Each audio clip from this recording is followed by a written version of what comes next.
Saudara-saudari yang terkasih, kita jumpa lagi dalam Pelita Hati hari ini, Rabu tanggal 3 Juni 2020, hari biasa dalam pekan biasa yang ke-9, bertepatan dengan peringatan wajib Santo Carolus Luangga dan teman-temannya sebagai martir.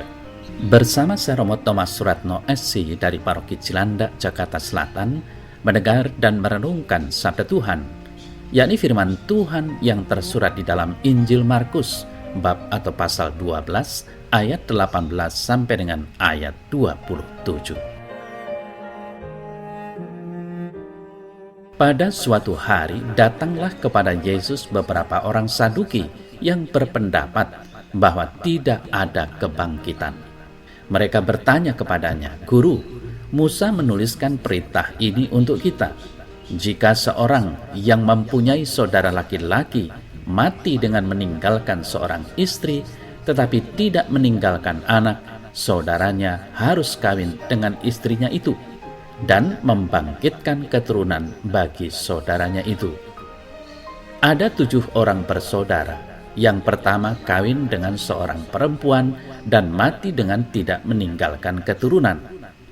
Lalu yang kedua juga mengawini dia dan mati dengan tidak meninggalkan keturunan. Demikian juga dengan yang ketiga, dan begitulah seterusnya, ketujuhnya tidak meninggalkan keturunan.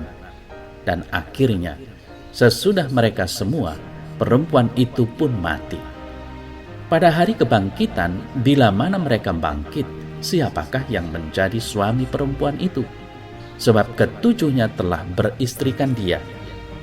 Jawab Yesus kepada mereka, "Kamu sesat, justru karena kamu tidak mengerti kitab suci maupun kuasa Allah. Sebab apabila orang bangkit dari antara orang mati, orang tidak kawin dan tidak dikawinkan, melainkan hidup seperti malaikat di surga. Dan juga tentang bangkitnya orang-orang mati, tidakkah kamu baca dalam kitab Musa, dalam cerita tentang Semak Duri, bagaimana bunyi firman Allah kepadanya?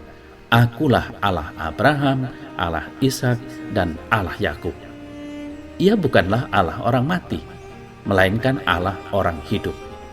Kamu benar-benar sesat."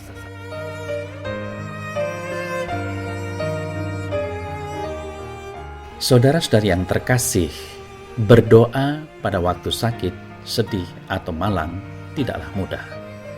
Itu mengandaikan adanya iman yang kuat bahwa Tuhan itu dekat, adil, dan baik.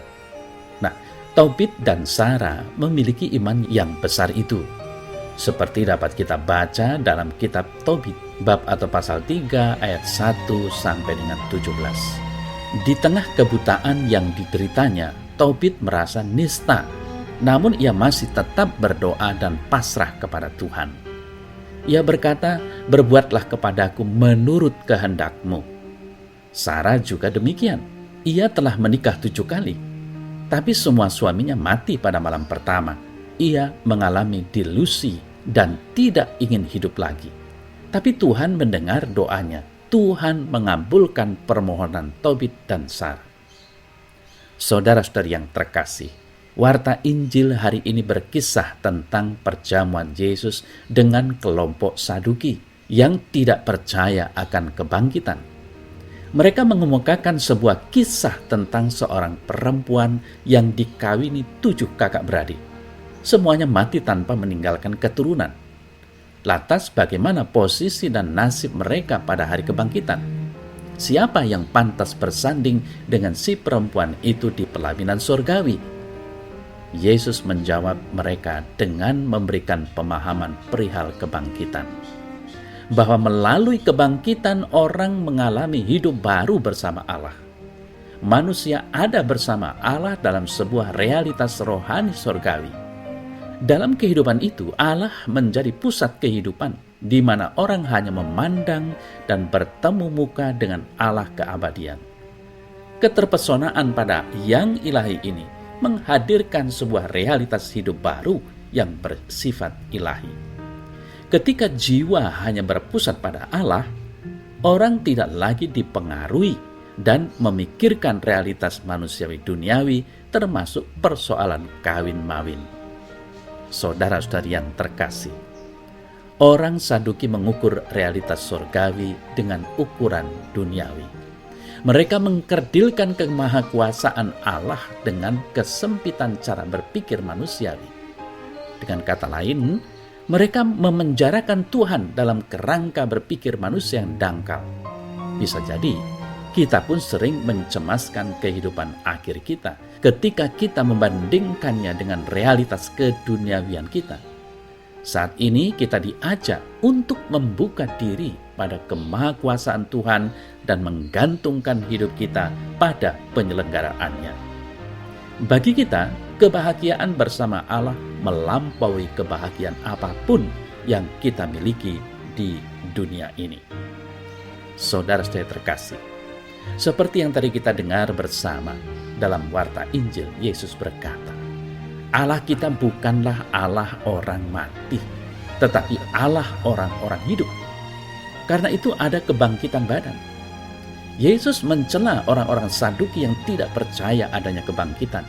Kita tidak dapat tahu bagaimana bentuk kita sesudah mati. Tapi dalam iman akan Kristus yang bangkit, kita percaya bahwa hidup kita tidak melenyap, tetapi hanya diubah. Tubuh kita yang bangkit tidak serupa dengan tubuh duniawi ini lagi. Semua keadaan ketika bangkit tidak dapat dibandingkan dengan keadaan sekarang ini. Kita akan hidup selamanya bersama Yesus.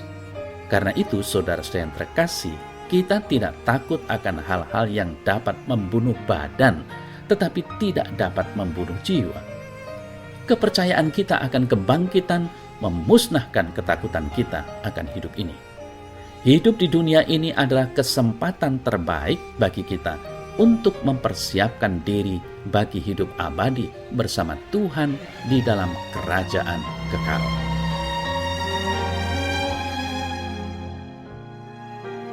Ya Tuhan, semoga aku semakin terbuka pada kuasa-Mu. Bangkitkanlah iman dan harapanku untuk merindukan kebahagiaan surgawi yang telah Engkau sediakan bagiku. Amin.